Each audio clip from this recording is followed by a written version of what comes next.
আসসালামু আলাইকুম রহমতুল্লাহি ওবারাকাতুহ। সম্মানিত ভিউয়ার্স, অত্যন্ত জরুরি কথা আপনাদেরকে জানানোর জন্য আমি চলে আসলাম।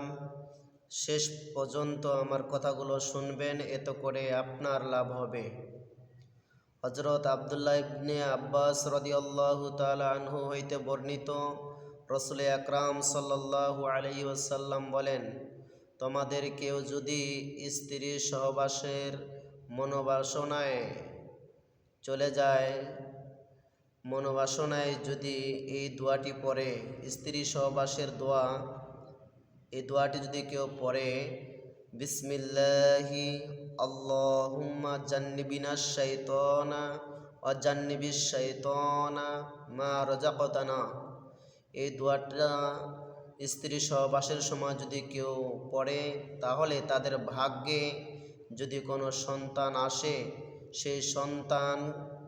সেই সন্তানকে শয়তান কখনো কোনো ক্ষতি করতে পারবে না। সুবহানাল্লাহ।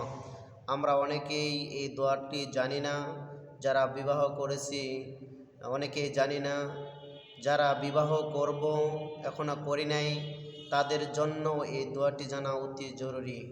আমরা সকলে এই দোয়াটি মুখস্থ করে আমরা আদায় করব, পালন করব।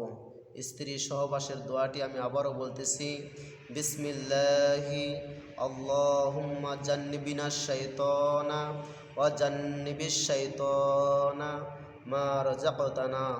আল্লাহ তাআলা আমাদের সকলকেই এই দোয়াটি আদায় করার তৌফিক দান করুক।